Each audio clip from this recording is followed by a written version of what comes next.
Party के बड़े नेता हैं, तो वर्तमान में पार्टी ने संगठन में आपको क्या कार्य दिया है? तो सर, लोकसभा चुनाव 2024 भी निकट ही है।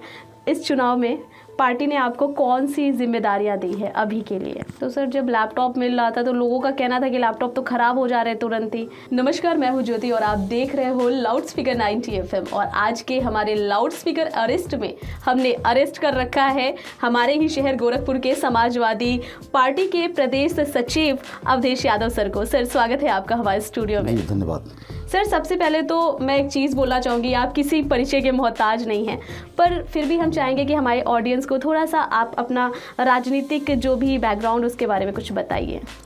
जी, मैं शुरू से समाजवादी पार्टी से जुड़ा रहा। 1991 में मैं समाजवादी पार्टी ज्वाइन किया। उसके पहले मैं दिल्ली में था जी। और 1991 से मैं यूथ की राजनीति करते हुए आज समाजवादी पार्टी का प्रदेश सचिव तक पहुंचा हूं। इससे कई पद पे मैं गोरखपुर का जिलाध्यक्ष भी कई बार रहा हूं और भी तमाम पदों पे काम करते हुए आज प्रदेश सचिव के पद पे मैं कार्यरत हूं। तो सर, तब से और अब में गोरखपुर में चेंजेस कुछ? निश्चित तौर पर समय के साथ बदलाव तो होता ही है, बहुत से चेंजेस आए। बहुत पॉजिटिव साइड पे एकदम समाजवादी पार्टी की सरकार थी, काफ़ी अच्छे काम यहाँ किए। हाँ। और उससे बाद से लगातार, चूंकि समय के साथ विकास तो होना ही है और तमाम चीज़ें आनी ही हैं, तो सब चेंजेस जारी है। जी सर, आप समाजवादी पार्टी के बड़े नेता हैं, तो वर्तमान में पार्टी ने संगठन में आपको क्या कार्य दिया है? हम लोग संगठन का काम कर रहे हैं, चूँकि संगठन के हम प्रदेश सचिव हैं। तो समाजवादी पार्टी को चुनाव में जिताने के लिए संगठन के द्वारा जैसे भी बूथों पर जाकर के और जनता के बीच में जाके समाजवादी पार्टी और माननीय राष्ट्रीय अध्यक्ष अखिलेश यादव जी के विचारों को और समाजवादी पार्टी के सिद्धांतों को सबके तक पहुँचाकर नेताजी के आदर्शों को, जो नेताजी ने सपना देखा था किसानों के विकास के लिए, नौजवानों के विकास के लिए, उस पर हम लोग काम कर रहे हैं। अच्छा, ओके। तो सर, लोकसभा चुनाव 2024 भी निकट ही है, तो इस चुनाव में पार्टी ने आपको कौन सी जिम्मेदारियां दी है अभी के लिए? देखिए, इस बार समाजवादी पार्टी इंडिया गठबंधन के तहत चुनाव लड़ रही है और इंडिया गठबंधन में हमारे साथ उत्तर प्रदेश में कांग्रेस भी है, अन्य भी जो दल सहयोगी दल हैं, सब लोग मिलकर के समाजवादी पार्टी 2024 में चुनाव लड़ रही है। इसमें हम लोग अपने बूथों को मजबूत करने का काम कर रहे हैं। उसी के लिहाज से संगठन को मजबूत करते हुए एक एक बूथ पर जाकर के जनता को सच बता करके, क्योंकि समाजवादी पार्टी और उसके नेता आदरणीय अखिलेश यादव जब चीफ मिनिस्टर थे, उन्होंने इतना अच्छा काम किया उनका, यहाँ तक कि गोरखपुर को मैं बता दूं, गोरखपुर में समाजवादी पार्टी के पास मात्र एक विधायक था। अच्छा। उसके बावजूद भी आज मदन मोहन मालवीय इंजीनियरिंग विश्वविद्यालय जो बना है वो माननीय अखिलेश यादव की देन है। आज गोरखपुर में जितने ओवरब्रिज अभी हैं, अभी तक भारतीय जनता पार्टी की सरकार को करीब 7 साल हो गया, लेकिन अभी तक कोई ओवरब्रिज इनकी सरकार में बन के तैयार नहीं हुआ। जितने ओवरब्रिज बन के तैयार हैं सब या तो नेताजी ने बनवाया या अखिलेश जी ने बनवाया। उसके अलावा समाजवादी पार्टी की सरकार में अखिलेश जी ने गोरखपुर देवरिया, गोरखपुर महाराजगंज को 4 लेन से जोड़ने का काम किया, कमरिया घाट पर पुल दिया, ऐसे ही तमाम देवरिया के रोड पर तमाम पुल दिया। और गोरखपुर मेडिकल कॉलेज को इन्होंने बच्चों के स्वास्थ्य को, जो इंसेफ्लाइटिस का प्रॉब्लम बहुत ज़्यादा था, उसके लिए संपूर्ण निदान के लिए उन्होंने 500 बेड के बच्चों का अस्पताल, 100 बेड के बच्चों का अस्पताल, कैंसर के लिए कोबाल्ट मशीन से लेकर के और सारा सिस्टम देने का काम, ये सब आदरणीय अखिलेश यादव ने किया। और भी बहुत से विकास के काम गोरखपुर में उन्होंने किया। तो इन सब बातों को गोरखपुर में हम लोग बताने का काम कर रहे हैं और जनता के बीच में जाकर के। और लैपटॉप तो जो हमने बांटे, उसमें कोई भेदभाव नहीं था। जब भी समाजवादी पार्टी पर, चूँकि भारतीय जनता पार्टी हमेशा झूठ बोल के राजनीति कर रही है, वो गुमराह करने का काम करती है। जब हम लैपटॉप बांट रहे थे तो उसमें कोई भेदभाव नहीं था, ना जाति भेदभाव था, ना धर्म का भेदभाव था। जो बच्चियां इंटर पास कर रही थी, जो बच्चे इंटर पास कर रहे थे, सबके हाथ में हम लैपटॉप दे रहे थे। तो उसमें ऐसा कोई क्राइटेरिया नहीं था कि हमको लिमिटेड लोगों को देना है। तो ये सब आरोप लगा करके तमाम बदनाम करने का काम किया गया, लेकिन हम लोग उन्हीं बातों को जनता के बीच में ले जाकर के बताने का काम कर रहे हैं। तो सर, जब लैपटॉप मिल रहा था तो लोगों का कहना था कि लैपटॉप तो ख़राब हो जा रहे तुरंत ही, तो ऐसा कुछ था कि हमने ऐसे ही दे दिया था कि अच्छी क्वालिटी का दिया था? देखिए, लैपटॉप तो इतनी अच्छी क्वालिटी का है कि आज भी बच्चे उस लैपटॉप को यूज़ कर रहे हैं। और आज भी आप सड़क पर चलते हुए, मैं अभी एक दिन जा रहा था लखनऊ, तो देखा आज भी एक बच्चे की पीठ पर वही अखिलेश यादव जी के द्वारा दिया हुआ थैला जिसमें लैपटॉप था, आज भी वो काम कर रहा था। इतनी अच्छी क्वालिटी का लैपटॉप था। और जिन लोगों ने लैपटॉप के साथ साथ फ्री डाटा देने का वादा किया था, वो लोग टैबलेट और मोबाइल बांट करके ही अपनी पीठ ठोकने का काम कर रहे हैं। और वो भी सबको नहीं दे रहे हैं, एक लिमिटेड लोगों को दे रहे हैं। जबकि समाजवादी पार्टी ने पूरे उत्तर प्रदेश में कई लाख, 18 लाख से ऊपर लैपटॉप देने का काम किया था। तो सर, यूथ से आप जुड़ते रहते होंगे, यूथ का क्या रिएक्शन रहता है चीज़ों पे? यूथ तो रोज़गार मांग रहा है, यूथ अपने भविष्य की सुरक्षा मांग रहा है। यूथ को 4 साल की नौकरी में सेना में नहीं जाना है। और यूथ देख रहा है किस तरीके से उत्तर प्रदेश की भर्ती का पर्चा लीक हो रहा है, किस तरीके से आरओ की भर्ती का पर्चा लीक हो रहा है। तो जब सारे पर्चे लीक होंगे, बार बार एग्ज़ाम कराए जाएंगे, बार बार तो इससे क्या मतलब है? कब तक एक भर्ती के लिए आप 5 साल लगा देंगे? अभी जो पुलिस की भर्ती बताइए, 60 लाख बच्चों ने परीक्षा दिया, आज वो भर्ती रद्द हुई है। किसकी अक्षमता है? वो सरकार की अक्षमता है। फिर आरओ की भर्ती आप रद्द कर रहे हो, भर्ती रद्द करने के बाद भी अपनी पीठ ठोक रहे हो, हमने भर्ती रद्द कर दिया।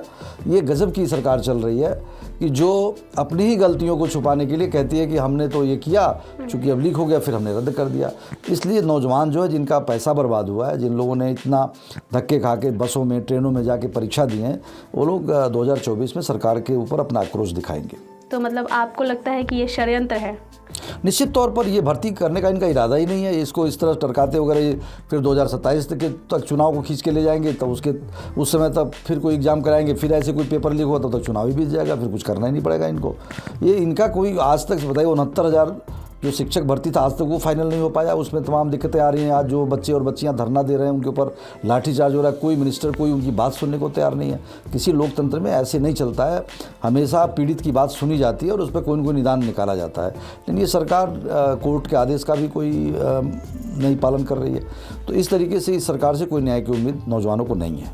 तो सर, अगर समाजवादी पार्टी आती है तो क्या यूथ के लिए क्या करेगी? कुछ तो माननीय हमारे राष्ट्रीय अध्यक्ष अखिलेश यादव ने कहा है कि आप हमें जिताओ, नौकरी पाओ।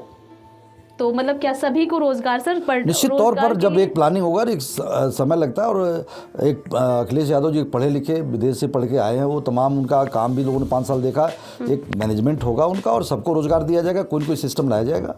मतलब अगर वो सरकार आती है तो हर किसी को हाँ, एकदम हम लोग रोजगार पर ध्यान देंगे, हम लोग अन्य चीज़ों पर ध्यान देंगे, गुमराह करने का काम नहीं करेंगे। चलिए, बहुत अच्छी बात है सर। लोकसभा चुनाव पार्टी ने आपको कहीं से चुनाव लड़ने के लिए मतलब अभी तक कोई दायित्व दिया है? नहीं, चुनाव तो हम नहीं लड़ रहे हैं। हम लोग संगठन के आदमी, हम लोग चुनाव पार्टी जहां भी जिम्मेदारी दे रही है वहां पर अपने कैंडिडेट को जिताने के लिए हम लोग रातों दिन एक किए हुए हैं। मतलब प्रचार प्रसार? जी, प्रचार प्रसार है कि पूरे सिस्टम बना करके अपनी पूरी पार्टी और संगठन को लेकर के हम लोग पार्टी को जिताने का और इंडिया गठबंधन को सफल बनाने के लिए हम लोग लगे हुए हैं। सर, क्या प्लानिंग है आपकी? अब बाकी जो हमारी इंटरनल प्लानिंग है वो तो हम आपके चैनल पर नहीं बता सकते, लेकिन निश्चित तौर पर हम लोग एक एक जगह जनता के बीच में जाके अपनी बात को रख करके और समाजवादी पार्टी को और इंडिया गठबंधन को जिताने का काम करेंगे। सर, 2024 चुनाव किस मुद्दे पे लड़ेगी सरकार? देखिए, 2024 का चुनाव निश्चित तौर पर नौजवानों के लिए जो बेरोजगारी की समस्या है, महंगाई की समस्या है, जो भ्रष्टाचार है, इन्हीं मुद्दों को लेकर समाजवादी पार्टी जनता के बीच में जाएगी। बिल्कुल सर। इस वक्त आपको भी पता है अयोध्या मंदिर बन गया, हर जगह राम नाम का गूंज है और इसी में राष्ट्रीय स्तर का चुनाव होने जा रहा है। तो ऐसे में किस प्रकार से आप मतदाताओं, जो मतदाता देने वाले लोग हैं, उनको कैसे कन्विंस करने वाले हैं? देखिए, कन्विंस की बात यह है कि राम मंदिर का जो मुद्दा है जी, हम सच्चे हैं और भारतीय जनता पार्टी के लोग झूठे हैं। जब शुरू से ही ये आंदोलन चल रहा था तो समाजवादी पार्टी, अन्य पिछड़े दल, अन्य जो विपक्षी दल थे, सबका एक ही कहना था कि जो सुप्रीम कोर्ट का फैसला आएगा हम मानेंगे। तो सुप्रीम कोर्ट का जो फैसला है सबने स्वागत किया, सबने माना। तो वो मंदिर बनने का निर्णय सुप्रीम कोर्ट के फैसले पे हुआ। मंदिर को एक ट्रस्ट बनवा रहा है, तो ट्रस्ट के द्वारा मंदिर बनवाया जा रहा है और सुप्रीम कोर्ट का फैसला है। तो हम तो कहते थे जो कोर्ट का फैसला आएगा वो हम मानेंगे। भाजपा के लोग कहते थे कि रामलला हम आएंगे, मंदिर वहीं बनाएंगे। ये उनका नारा था। लेकिन ना भाजपा के लोगों ने मंदिर बनवाया, ना भाजपा के लोगों का एक कैबिनेट का फैसला है। ये फैसला तो चीफ जस्टिस ऑफ इंडिया का है, CJI का है, कोर्ट का फैसला है और कोर्ट के फैसले पर ये मंदिर बन रहा है। तो ये भाजपा सिर्फ झूठ बोल के प्रचार कर रही है। सबको तो सर यही लग रहा है कि भाजपा ने ही बनवाया। नहीं, यही गलत, चूंकि प्रचार उनके पास जो सिस्टम है, प्रचार करके वो गलत गुमराह करने का काम कर रहे हैं लोगों को। भाई भगवान राम, वही एक दो तरफा बात क्यों करते हैं? भगवान राम कड़कड़ में व्याप्त हैं, हम ही बताया जाता है, फिर स्पेशली हमको कुछ और समझाया जाता है। तो भगवान राम सबके आदर्श है और पुरुषोत्तम भगवान राम को सब लोग पूजा करते हैं। मैं बता दूं, मैं तो जब दिल्ली में रहता था तो वहाँ लोग नमस्कार नहीं करते थे, राम राम जी।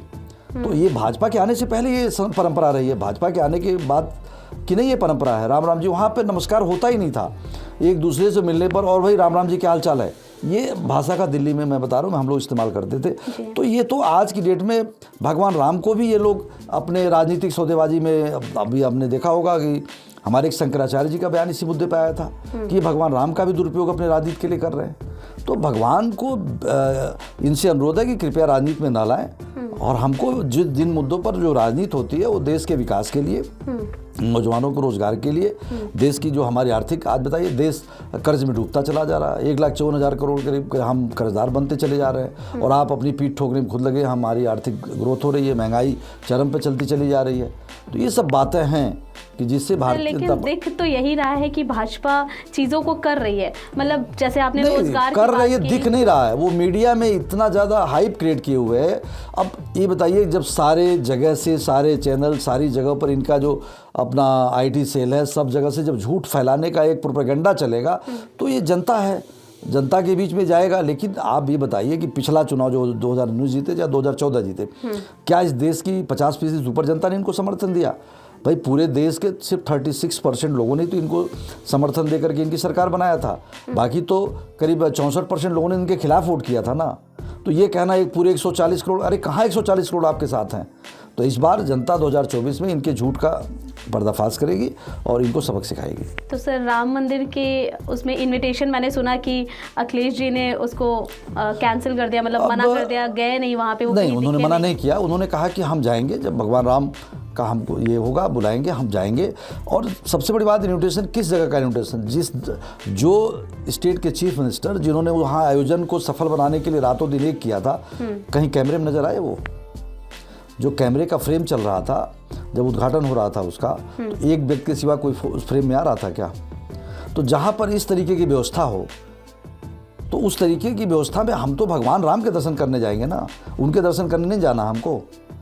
तो भगवान राम के दर्शन लोग जा रहे हैं, आ रहे हैं, तो एक नेचुरल चीज़ मैंने बताया ना कि राम राम जी या नमस्कार या वो जो करते थे लोग, वो किसी कहने पर नहीं लोग करते थे। या जो भी आज सुबह हर व्यक्ति जो हिंदू है या जो किसी भी धर्म को मानने वाला है, वो अपने मर्जी से अपना पूजा पाठ कर रहा है। हम कहेंगे कि जाओ तो पूजा पाठ, ये कौन सी बात हुई भाई?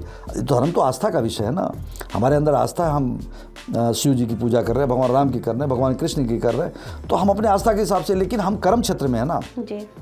हमको तो गीता का उपदेश भी याद करना पड़ता है भाई, जब तक कर्म नहीं करेंगे हमको फल नहीं मिलेगा। तो हम लोग तो कर्म प्रधानता वाले दल के लोग हैं कि भाई काम करो, बाकी चीज़ तो भगवान तो हमारे आस्था के केंद्र बिंदु हैं, और हम लोग भगवान में आस्था है और रहेगा। तो सर, अभी आपने एक चीज़ बोला कि जो दिखता है वही बिकता है, ऐसा मतलब आपके कहने का आपका सेंस वही था कि हर जगह मीडिया में वही दिख रहे हैं। तो सर, ऐसा भी तो हो सकता है कि समाजवादी पार्टी भी तो खुद को दिखा सकती है।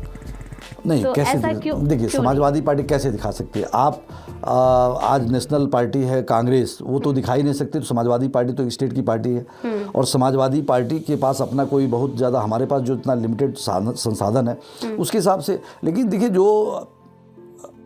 जो मीडिया था पहले ऐसा नहीं था जी। अब कितने लोग मीडिया से निकाले गए, जो थोड़ा बहुत भी सरकार की आलोचना कर लेगा उसके यहाँ ईडी CBI पहुँच जाती है। तो इसलिए कि अब ये कहना कि मीडिया निष्पक्ष है, नहीं है, और वो हम लोग नहीं, इसलिए हम लोग अपना सिस्टम अपना रहे। कार्यकर्ता गांव-गांव जाएंगे हमारे, और एक एक व्यक्ति से बात करेंगे। हम लोग तो क्रॉस क्वेश्चनिंग करते हैं कि आप किस आधार पर वोट दे रहे हो, बता दो हमें जी। आप हमें बता दो किस काम से आप खुश हो। तो निश्चित तौर पर जनता के जवाब आ रहे हैं, और वो जनता संतुष्ट भी हो रही है। नहीं, हमारे बच्चे को रोजगार चाहिए, हमारा आरक्षण छीना जा रहा है, बाबा साहब का संविधान खतरे में है। इसलिए माननीय राष्ट्रीय अध्यक्ष अखिलेश यादव जी ने कहा है कि ये इस समय जो संविधान मंथन का समय है, और हमें संविधान बचाने और संविधान को ख़त्म करने वाले लोगों की लड़ाई है। आप बताइए, भारतीय जनता पार्टी जिसने कहा कि हमको 400 सीट दे दीजिए और उसके बाद हम संविधान में बदलाव कर देंगे, उसके खिलाफ क्या एक्शन लिया भारतीय जनता पार्टी ने? अगर आपके ये विचार नहीं है, तो जो भारतीय जनता पार्टी 400 की पार का नारा करे, इसके पीछे उसके मन में गलत सोच है, और संविधान के प्रति उसकी सोच अच्छी नहीं है। इसलिए जनता इस बार संविधान बचाने की लड़ाई लड़ेगी। सर, अगर मोस्टली हम कभी भी जब इलेक्शन की बात करते हैं तो यूथ हमारा एक TG टारगेट ग्रुप होता है, कहीं ना कहीं होता ज़रूर है कि हम उनसे एक्सपेक्ट करते हैं, क्योंकि यूथ को हमसे बहुत उम्मीदें होती हैं। जी जी। तो सर, जैसे कि मैंने एक वीडियो देखा था जहाँ पे कुछ ऐसे स्टूडेंट्स थे जिन्होंने बोला कि मुझे आरक्षण नहीं चाहिए, जो मेरा आरक्षण है मुझे उस आरक्षण के बल पे एग्ज़ाम नहीं देना है, मुझे नहीं चाहिए कि मैं इस तरीके से पास करूं एग्ज़ाम। तो मतलब यहाँ पे जिनको आरक्षण मिल रहा है, कुछ ऐसे बच्चे हैं जो चाह रहे हैं उनको आरक्षण ही ना मिले। वो चाहते हैं कि हमको भी बाकियों की तरह ही हम एग्ज़ाम दे, पास हो, नहीं तो हम पे ये जो एलिगेशन लग रहा है कि आरक्षण के बल पे आपको ये मिल रहा है, वो हमें ना मिले। तो उनके लिए क्या बोलना चाहोगे आप? अच्छा, ये बताइए, तो फिर सरकार EWS कोटा क्यों लाएगी? आज जो लोग ये कहते थे कि आरक्षण नहीं चाहिए, उनके लिए आज सरकार ने ईडब्ल्यूएस कोटा लगा दिया। आज ईडब्ल्यूएस कोटे की स्थिति है कि ओबीसी से नीचे उनकी मेरिट जा रही है, और उसमें तो ऑप्शन है, जो लोग अगर आरक्षण नहीं लेना चाहते तो जनरल कोटे में अपना फार्म भरे। उनके साथ कोई जबरदस्ती थोड़ा की जा रही है। अगर कुछ % ऐसे लोग हैं तो अच्छी बात है, वो जनरल कोटे में अपना फार्म भरे और जनरल कोटे से अपना सिलेक्शन ले। लेकिन जो बाबा साहब भीमराव अम्बेडकर और हमारे संविधान के द्वारा दिया गया हमारा अधिकार है, दलित पिछड़े आज कहाँ हैं? आज आरक्षण, सबसे बड़ी बात तो आरक्षण लेके हम कहाँ से लेंगे जब हमारी सारी नौकरियाँ ख़त्म की जा रही हैं, जब सबका प्राइवेटाइजेशन किया जा रहा है, सारे संस्थाओं का प्राइवेटाइजेशन किया जा रहा है। आप बता दीजिए कि आरक्षण हम किस में पाएंगे? हम नौकरी है ही नहीं है। और जो इनके इंडस्ट्रियलिस्ट आ रहे हैं, जिसको देखिए, इनकी सोच उद्योगपतियों को आगे बढ़ाने की है। आज जो इनके वो क्या, जो एक उसी जो इंजीनियर सरकारी तौर पे जाएगा, जिसको 60-65 हज़ार 70 हज़ार रुपये तक सैलरी मिलनी चाहिए, वो 15 हज़ार रुपये पर काम करने को मजबूर है। अब बेरोजगार है, करे तो क्या करे? इसलिए ये लोग एक तरह से ह्यूमन पावर का शोषण कर रहे हैं लोग। ये भारतीय जनता पार्टी की सरकार ये मैन पावर का शोषण करने का काम कर रही है, उद्योगपतियों के हाथ में इनका शोषण करवा रही है। ओके, तो सर आप यूथ को या जितने भी ऑडियंस हमें देख रहे हैं उनको क्या कहना चाहेंगे? देखिए, हम यूथ से यही कहना चाहेंगे कि ये सरकार सिर्फ कहती है, करती कुछ नहीं है। अगर आप अपना भविष्य संवारना चाहते हो, अगर आपको संविधान में भरोसा है, तो आप आने वाले 24 के चुनाव में किसी मुगालते में और किसी भेदभाव में न फंस करके आप इंडिया गठबंधन को अपना वोट दीजिए और भारतीय जनता पार्टी को सत्ता से बाहर करिए। Thank you so much sir, बहुत अच्छा लगा। धन्यवाद आपको, बहुत बहुत धन्यवाद। आपने मुझे यहाँ बुलाया और मेरा इंटरव्यू लिया, इसके लिए बहुत धन्यवाद। Thank you sir.